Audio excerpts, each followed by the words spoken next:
Olá, eu vou falar sobre a primeira e a segunda carta do apóstolo Paulo para a igreja de Tessalônica.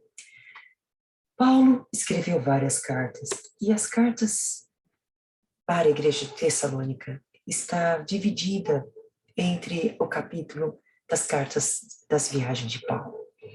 Paulo também escreveu as cartas na prisão e também as cartas pastorais. Talvez, segundo alguns estudiosos, a carta para a igreja de Tessalônica as duas cartas, foram as primeiras cartas que Paulo escreveu, inaugurando assim o Novo Testamento. Mas alguns outros acham que a carta para Gálatas foi a primeira carta escrita por Paulo. Mas não importa se foi a primeira ou a segunda carta que Paulo adressou às igrejas, essa carta tem uma importância vital. Onde que fica Tessalônica? Tessalônica fica na atual Grécia. Ela foi fundada cerca de 300 anos antes de Cristo e ela, pela sua localização estratégica, teve sempre um papel muito importante como uma cidade portuária. Mas não só por conta disso. Para os romanos, a cidade de Tessalônica era crucial porque ela fazia parte da chamada Via Egnácia, na qual esta via funcionava como um importante tráfego, né, ou rota comercial, ligando várias cidades importantes do Império Romano, e havia uma troca comercial. Portanto, as cidades que faziam parte dessa via eram cidades extremamente ricas. Como nós já sabemos, Paulo sempre escolhia cidades estratégicas para poder conversar com os judeus ou com as pessoas e propagar o evangelismo, porque nós sabemos que você não vai evangelizar numa cidade pequena onde você tem uma repercussão muito pequena. Pela grande estratégia de Paulo, Paulo sendo um grande estrategista, ele sempre escolhia cidades grandes. Por isso, Éfeso, cidades como Tessalônica, Filipo e depois Atenas e Corinto. Essa forma de Paulo escolher cidade tinha uma estratégia de poder difundir o evangelho de uma maneira muito mais rápida. Além disso, Tessalônica era uma cidade livre porque ela conquistou esse status, tendo uma certa liberdade, uma autocracia, de modo que era uma cidade crucial para que Paulo pudesse acessar, porque com esta certa liberdade, era uma cidade que não era tão preso ao comando romano. Sabemos que a Tessalônica também tinha uma outra importância por ser a capital da região chamada Macedônia. Muito bem. Eu acho muito legal esse quadro, porque se nós virmos aqui, esse seria um plágio do mapa de metrô de Londres. E por que ele é um quadro extremamente genial? Porque o metrô de Londres supostamente cobre todos os bairros. E Paulo, com as suas viagens, praticamente cobriu as cidades mais importantes que nós conhecemos na época em que Paulo vivia e onde havia o controle do Império Romano. Nós vimos que na primeira viagem ele cobriu a região da Galácia, mas na segunda viagem ele chegou até a Europa. E a sua terceira viagem, ele aprofundou algumas cidades. Além disso, ele ficou em cidades onde havia uma extrema importância cultural, comercial. E, evidentemente, se nós contarmos a última viagem dele, que foi a quarta viagem rumo à prisão, ele finalmente chega a Roma e o evangelho é difundido de uma maneira universal. Mas voltamos à segunda viagem. Por que aconteceu a segunda viagem? A segunda viagem aconteceu quando houve aquela dúvida sobre os gentios. Uma vez que os gentios eles eram evangelizados, ou o judeu se tornava cristão, qual seria a norma que os judeus ou os cristãos novos convertidos do judaísmo deveriam se portar? Com isso, houve o concílio de Jerusalém. Então, quando aconteceu esse concílio, Paulo e Barnabé estavam muito animados de poder levar essa carta para os irmãos na Galácia. Porém, Barnabé queria levar o João Marcos e Paulo não queria.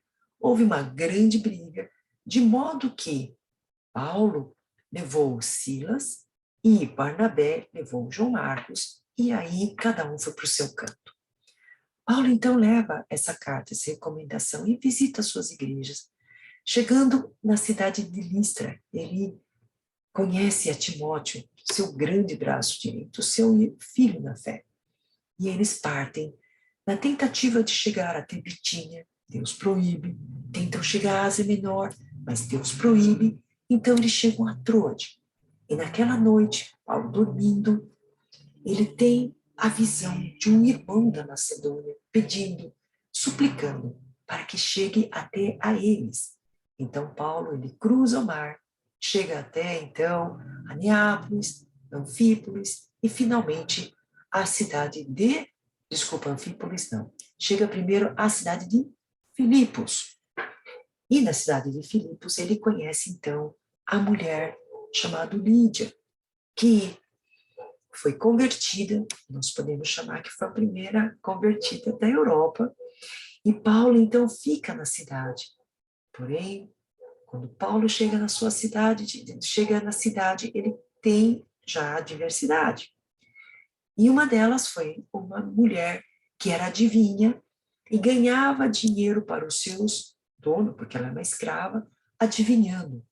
Quando Paulo expulsa os espíritos malignos que a controlavam, houve então um rebuliço, porque os seus donos os acusaram de baderna, e o Paulo e Silas foram colocados na prisão. Nós já conhecemos a história, houve um terremoto, estavam cantando, aí o carcereiro é salvo, porém eles são convidados a retirar da cidade.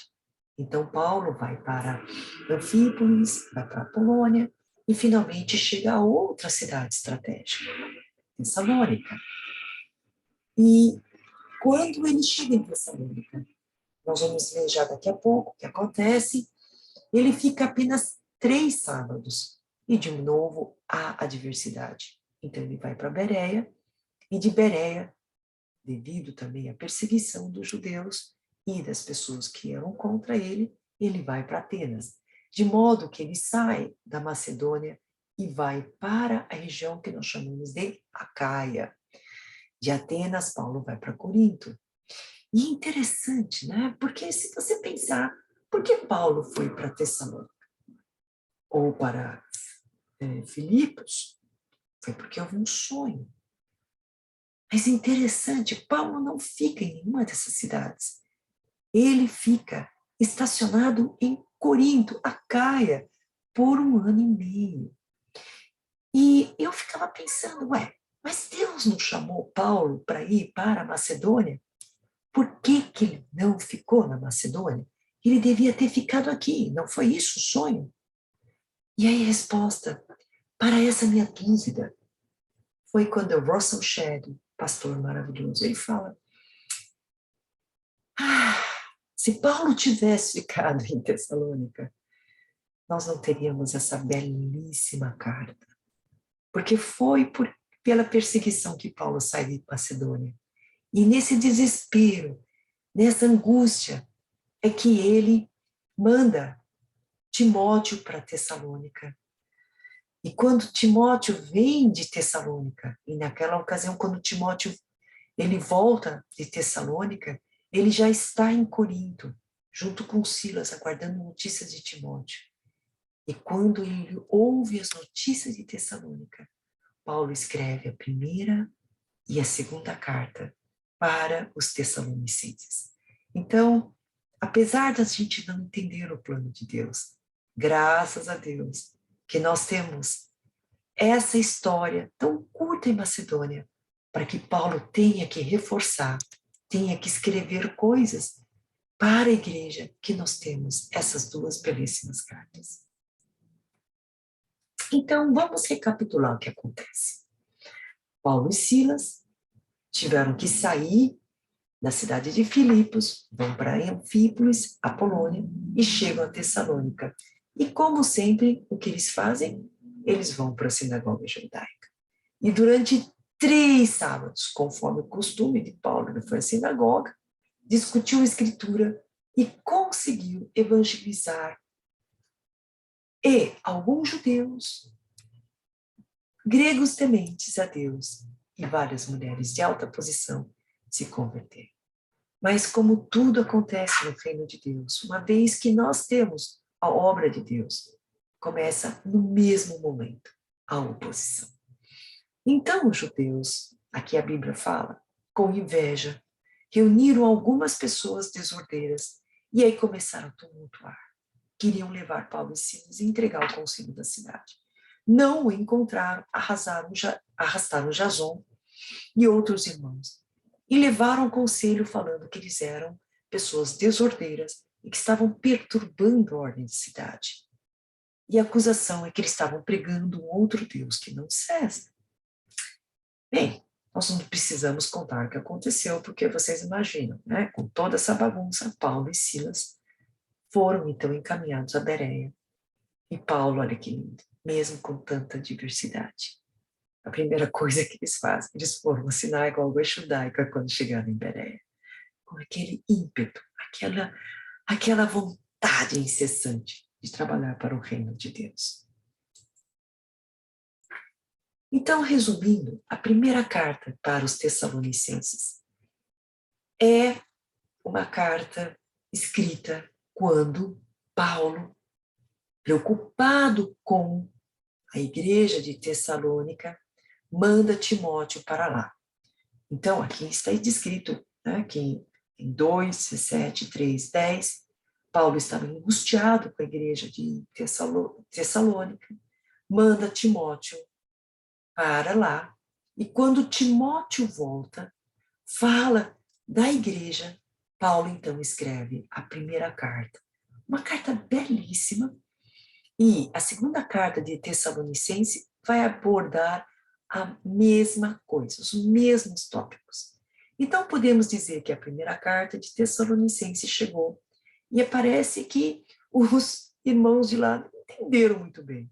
E a segunda carta foi um repeteco, como se fosse uma recapitulação. Ok, vocês não entenderam? Tudo bem, vai à segunda carta, que é um repeteco, uma condensação, um reforço daquilo que eu quis dizer com a primeira carta.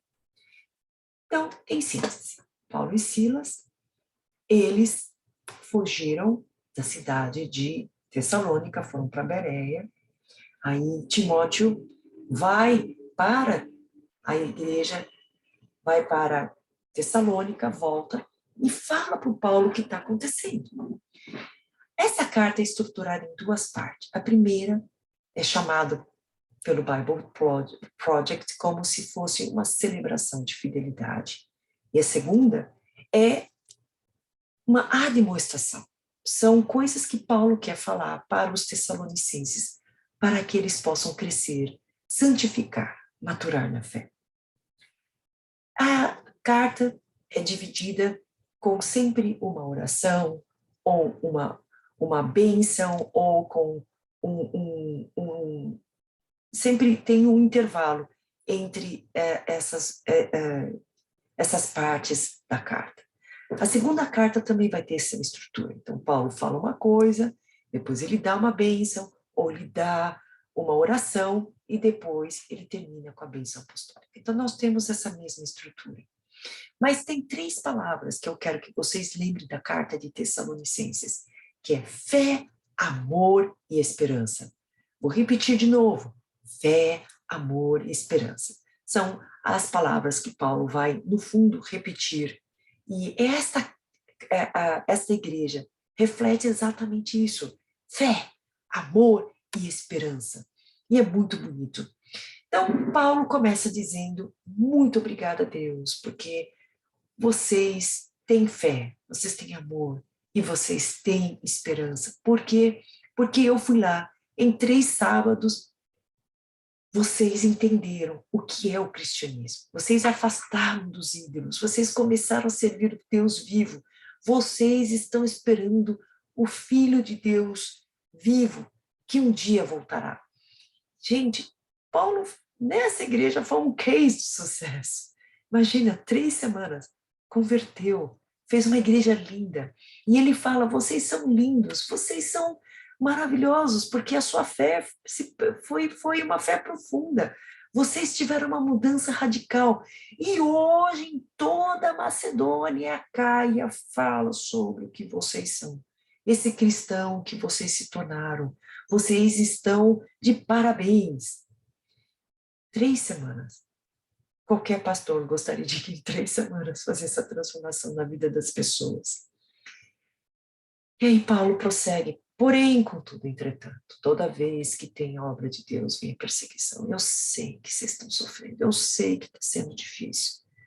Mas, meus queridos irmãos, toda vez que nós temos uma perseguição, nós temos esse sofrimento, nós estamos também fazendo parte da história de Jesus, porque Jesus também sofreu. Nós somos co-participantes dessa história de Jesus.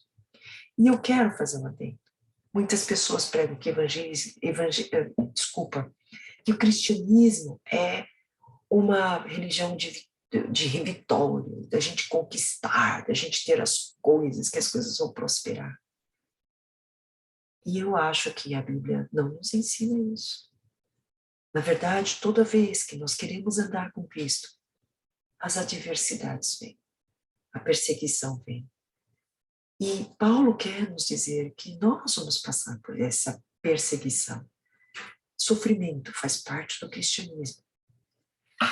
E por fim, então, nesse primeiro trecho, nessa primeira parte, Paulo descreve o porquê ele escreveu essa carta e que ele estava angustiado com eles. Mas a notícia que Tiago fala para Paulo de que, apesar da perseguição, apesar de eles estarem sendo maltratados, perseguidos, sofrendo, eles estavam bem. É uma igreja que estava crescendo. Que orgulho, que alegria, que coisa bonita. Então, Paulo, ele finaliza essa primeira parte fazendo uma oração, falando para que Deus aumente a santidade e a esperança desses irmãos.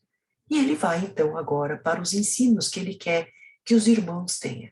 Então, a primeira coisa é pureza sexual. Então, Paulo fala, agora que vocês já são de Cristo, tome cuidado, afastem-se da imoralidade, vamos manter a pureza. Vocês sabem que os gregos não tinham esse conceito de pureza sexual, porque eles tinham um culto a Afrodite, e eles tinham sacerdotisas cultuais que, no fundo, se prostituíam. Não esquecer também que, por ser uma cidade portuária, toda a cidade portuária eram cidades que havia uma grande prostituição. E Paulo também ensina a fidelidade, é que o sexo tem que ser entre o homem e a mulher casados, queridos irmãos. Então, ele prega a pureza sexual. Paulo também adverte de que algumas pessoas não estavam trabalhando.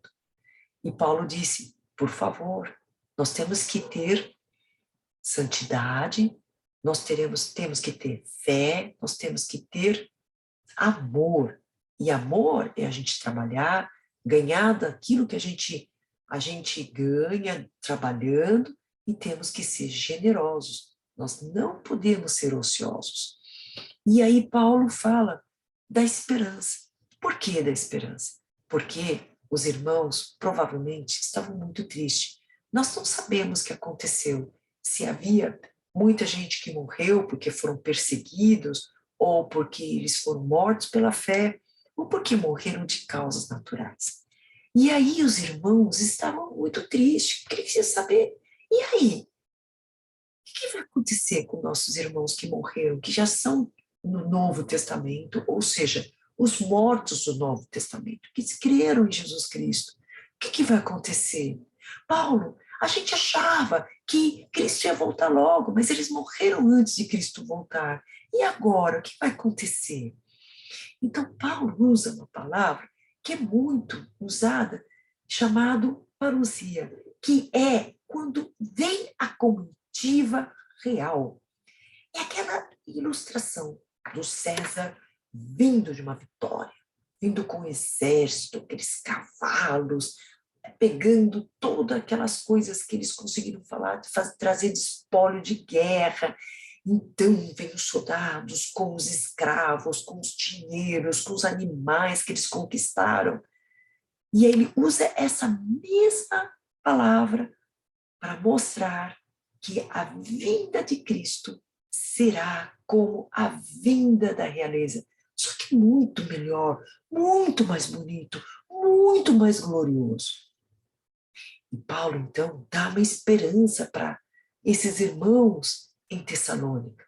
Ele explica: os mortos do Novo Testamento, não no Velho Testamento, do Novo Testamento, vão ressuscitar primeiro quando Cristo vier em nuvens, ao soar da trombeta. Primeiro ressuscita eles, dizendo assim: olha, eles podem ter morrido, mas eles vão ter a primícia, eles vão se ressuscitar primeiros, eles vão encontrar com Cristo. E aí, aqueles que estiverem vivos naquela ocasião serão arrebatados. E aí nós nos encontraremos com o grande rei, que para a gente não é o César, mas é Cristo Jesus, vindo com a comitiva de anjos e com os mortos do Novo Testamento. Nós nos uniremos a eles e será uma grande festa. Teremos um novo corpo glorioso. De modo que Paulo, ele fala que esta é a nossa esperança. E essa esperança deve motivar-nos para uma fidelidade maior em Cristo Jesus. Mas tomem cuidado, porque Cristo pode chegar a qualquer momento. Nós não esperamos, como nós sabemos quando, é como quando o ladrão, a gente não sabe, nós não sabemos quando o ladrão vai atacar. Então temos que estar sempre atentos. E aí Paulo termina com a sua belíssima, como sempre, a sua bênção apostólica, após dizer algumas admoestações que nós vamos falar depois. A segunda carta à igreja de Tessalônica é praticamente o repeteco, enfatizando os pontos mais importantes que Paulo queria que os irmãos tivessem aprendido com a primeira carta. Mas tudo bem, vocês não entenderam, então Paulo falou: ok, eu vou repetir. Então o que acontece? A perseguição corre feio lá. E aí o que acontece? Os irmãos achavam que eles não iam sofrer tanto e que Cristo ia voltar logo, e aí vem toda a bagunça. Então Paulo, de novo, escreve a carta, só tem 3 capítulos, e eu quero então mostrar a mesma estrutura. No final de cada assunto, Paulo faz uma oração e Paulo depois dá uma bênção. Então, a primeira parte é Paulo falando, lembra? Nós falamos que essa carta de 1 Tessalonicenses, 2 Tessalonicenses, tem 3 palavras importantes, que é fé, esperança e amor. Então, aqui, a esperança. Paulo fala, olha, eu agradeço porque vocês têm fé, amor e resistência, porque essa resistência à perseguição que está muito intensa. Eu sei que está sendo muito pesado. Eu sei que está sendo muito dolorido para vocês, mas tenho esperança. Porque essa esperança, porque o seu sofrimento fazem com que vocês sejam participantes do reino de Deus. E como eu disse na primeira carta, irmãos, nós temos a vitória, mas a nossa vitória não é a vitória do mundo, é a vitória de ter dinheiro, a vitória de ter o carro do ano, a vitória de ter os filhos mais lindos, mais inteligentes, que entram no vestibular, no primeira chamada, aquela coisa que a gente sempre acha que cristão é ter tudo. Não, a nossa vitória é que nós temos a vida assegurada em Cristo Jesus, a vida eterna. E ele fala, não fiquem tristes, que apesar de todo esse sofrimento, quando Cristo vier, haverá um juízo. E as pessoas que não pertencem a Cristo, elas receberão a paga, por tudo que estão fazendo. E aí, Paulo termina com a oração, que o Senhor Jesus Cristo seja honrado nessas pessoas, por meio dessas pessoas que sofrem.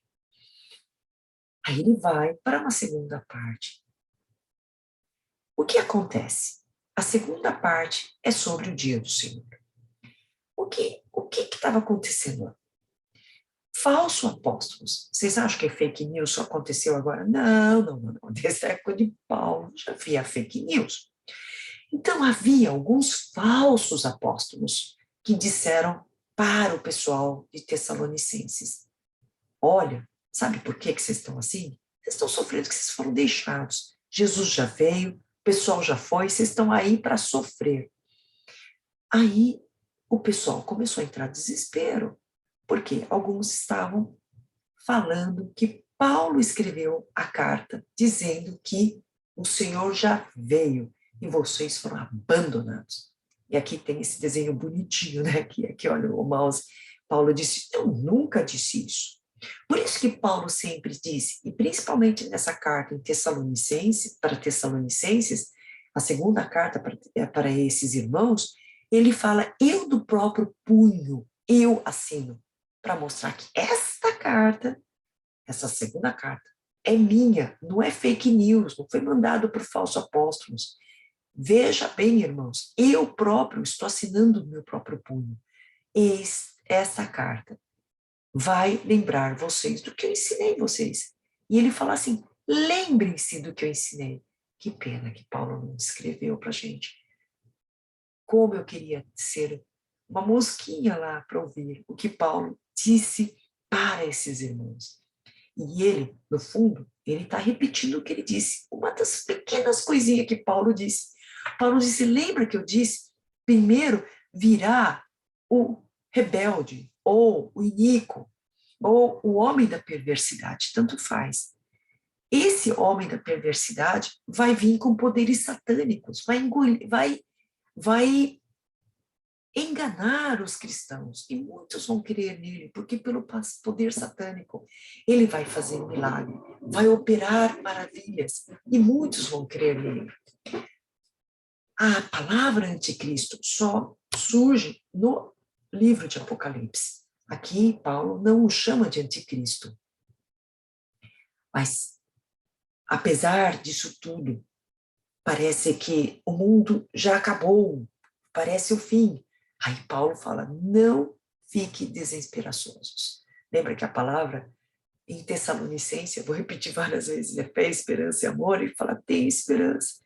Porque Cristo não só sopro vai destruir o homem da perversidade e ele libertará o seu povo. Então, de novo, apesar disso tudo acontecer, Cristo impera, Cristo vai destruir. E aí nós teremos, então, finalmente, os novos céus e a nova terra. Quer dizer, subentenda-se isso, né? O que acontece é que Paulo quer dizer para esses irmãos: não, vocês não foram abandonados, o dia do Senhor não chegou, eu não disse nada que esses falsos apóstolos, esses fake news estão dizendo. Para mostrar um dos sinais de que Cristo virá, é que primeiro tem que vir o rebelde, o homem perverso, o homem da iniquidade, e depois Cristo virá, nos libertará. Então, nós não podemos especular sobre Apocalipse. E se alguém disser que Cristo virá no dia X do ano X, não acreditem. Por quê? Porque o dia do Senhor somente Deus sabe. E Paulo, então, termina esse tópico com uma oração para que o Senhor conforte-os e dê graça para a igreja de Tessalônica. E a terceira parte, Paulo, então, fala sobre algumas admoestações. O que acontece é a palavra preguiça, ociosidade. Paulo disse: digne o trabalhador do seu salário, em outras cartas, mostrando que Paulo não quer ninguém preguiçoso. Preguiça é pecado. O que estava acontecendo? Que os irmãos, achando que Cristo ia voltar, Eles ficavam lá, não vou trabalhar. Só que se não trabalham, vai comer aonde? Comer na casa do vizinho. Aí eles vão comer na casa do vizinho, aí eles vão intrometer na vida dos outros, eles queriam ser patrocinados. Gente, Paulo fala, não façam isso, sigam o meu exemplo. Eu trabalhei para não ser um ônus para vocês. Eu quero que vocês me imitem. Eu trabalhava para não dar nenhum fardo, nenhum encargo para que vocês tenham que nos sustentar. Então, façam isso, trabalhem. E aí, de novo, né? Já que nós temos fé em Cristo, por isso eles eram perseguidos, esperança no dia do porvir, nós temos que ter amor. Por quê? Porque somente trabalhando, ganhando dinheiro, nós podemos beneficiar os outros, que é a prática do amor, da generosidade. E Paulo, então, termina com a bênção apostólica. Então, essa é a segunda carta de Paulo para a igreja de Tessalônica. E o que nós podemos levar como reflexão para nós nessa carta? Eu gostaria de deixar esses 4 tópicos. Primeiro é que nós temos que honrar os nossos líderes, porque eles trabalham arduamente por nós. E nós temos que ter respeito, nós temos que trazer a paz, viver a paz uns com os outros. Na prática é o seguinte, os pastores, ministros, presbíteros, diáconos erram. Então, irmãos, se eu errei, não façam fofocalhada, não falem mal pelas costas. Se o nosso pastor errou, ou se eu errei como presbítero, ou eu falei algo como irmão que desacata vocês, procurem a gente, falem com amor, vamos resolver, para que não se torne um problema maior. Eu vou dar um exemplo. Você ama seu filho? Você ama o seu pastor? Usemos isso como exemplo. Ou você ama o seu presbítero, seu diácono? Sim. Então, seu filho fez uma pataquada. Você ficou magoado. Aí, você vai contar para o melhor amigo dele. Olha, meu filho fez isso, isso, isso, isso. Agora vai lá e fala para os seus amigos que meu filho é essa coisa. O que você está fazendo? Você está propagando uma coisa que deixou você magoado. E muitas vezes nem é o seu filho que está errado, é você, muitas vezes. Mas muitas vezes ele, de fato, errou. Você acha que você está preservando a paz dentro de sua casa? Então, a mesma situação. Se o seu pastor, ou se o seu diácono, o seu presbítero, ou o seu irmão pecou, a primeira coisa que nós vamos tentar é resolver entre nós, para que esse assunto não seja uma bola de neve, e para que nós possamos viver com respeito, amor sincero, porque os líderes, eles trabalham e podem errar, e nós possamos viver em paz uns com os outros. A outra coisa é, irmãos, advirtam os indisciplinados. Muitas vezes o irmão erra, e às vezes não tem uma disciplina boa.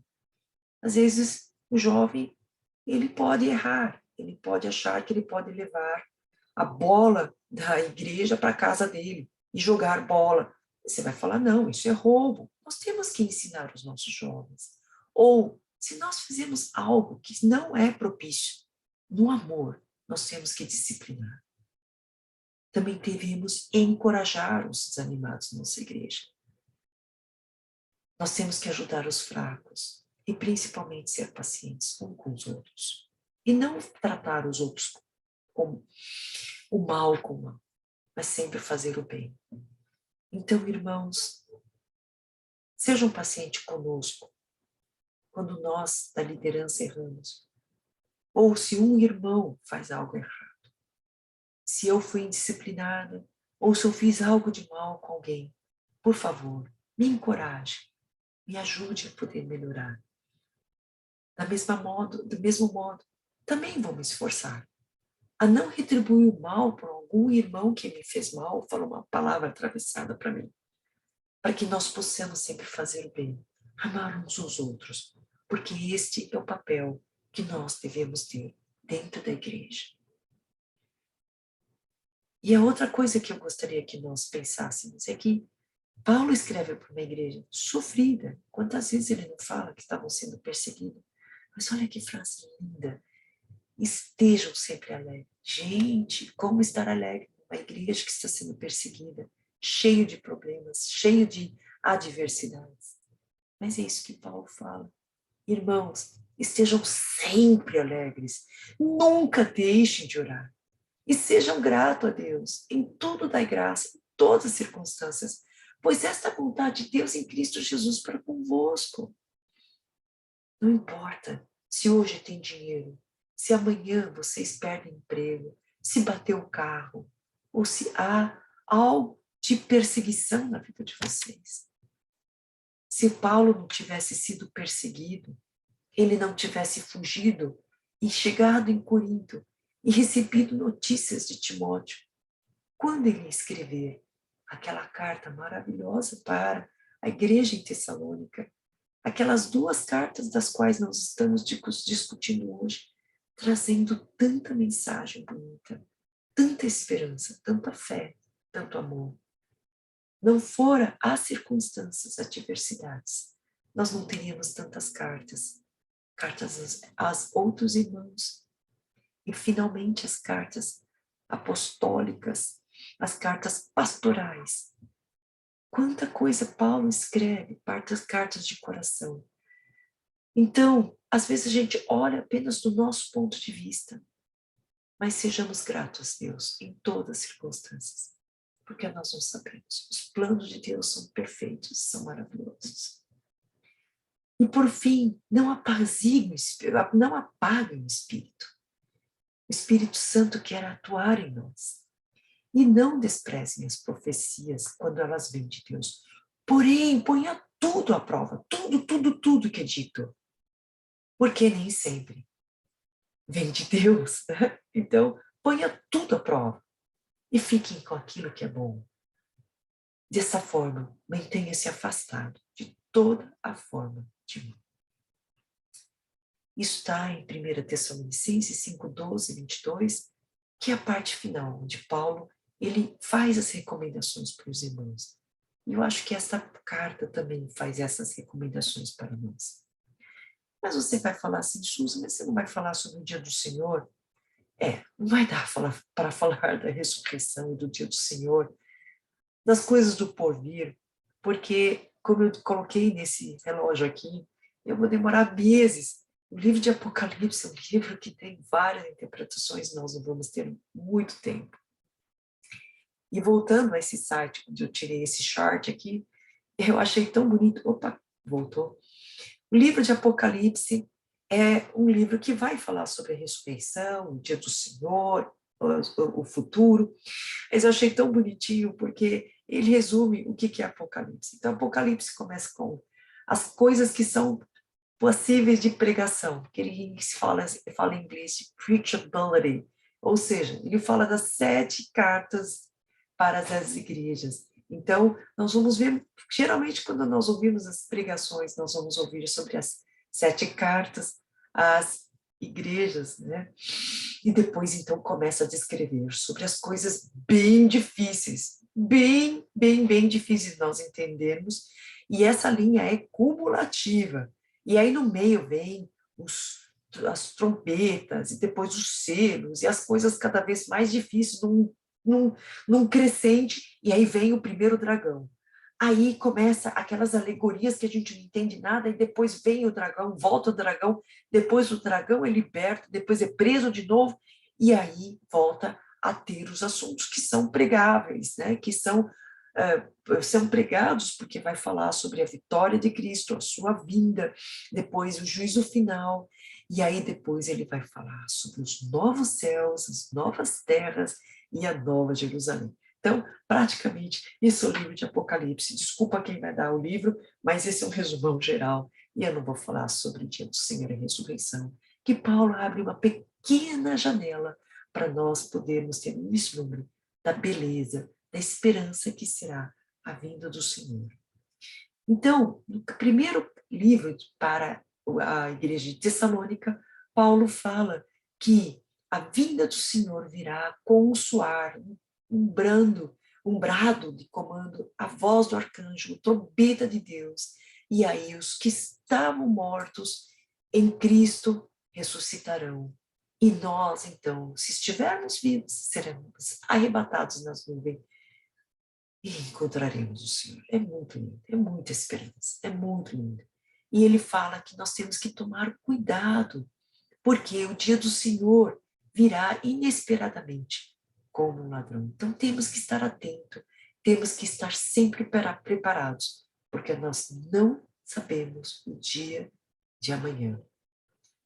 E na segunda carta de Tessalonicenses, ele fala que do dia do Senhor virá, mas não fiquem preocupados, porque haverá sinais, e não é qualquer sinal.